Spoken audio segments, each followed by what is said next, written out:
पिंजरे खरेदी करण्याचा प्रयत्न केला. आता याच्यामध्ये बिबट्याचा खूप मोठा प्रश्न आहे. हम्म.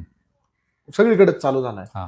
पण ह्याच्यात तुम्हाला असं वाटत नाही का लाईटचा जो कार्यकाल आहे, दिवसा लाईट द्यावी वगैरे शेतकऱ्यांसाठी, याच्यावरती काय पाऊल उचलणार आहेत का तुम्ही? आता मधल्या काळात आपण जवळजवळ म्हणजे राज्य शासनाच्या काळात विद्यमान आमदार माऊली आबा कटके, स्वर्गवासी आहे आपल्या जिल्ह्याचे पालकमंत्री अजितदादा पवार यांच्या माध्यमातून आपण पिंजरे खरेदी करण्याचा प्रयत्न केला आणि दिवसा लाईट मिळावा शेतकऱ्यांसाठी.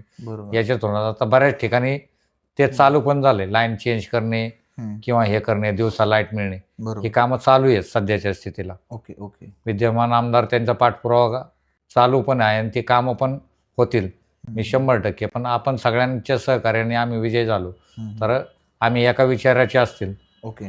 एका विचाराचे असल्यामुळं ते पाठपुरावा करून जे लाईटचा प्रश्न आहे तो आपण शक्यतो शेतकऱ्यांना 100 म्हणजे 1001% दिवसा लाईट देण्याचा प्रयत्न करू.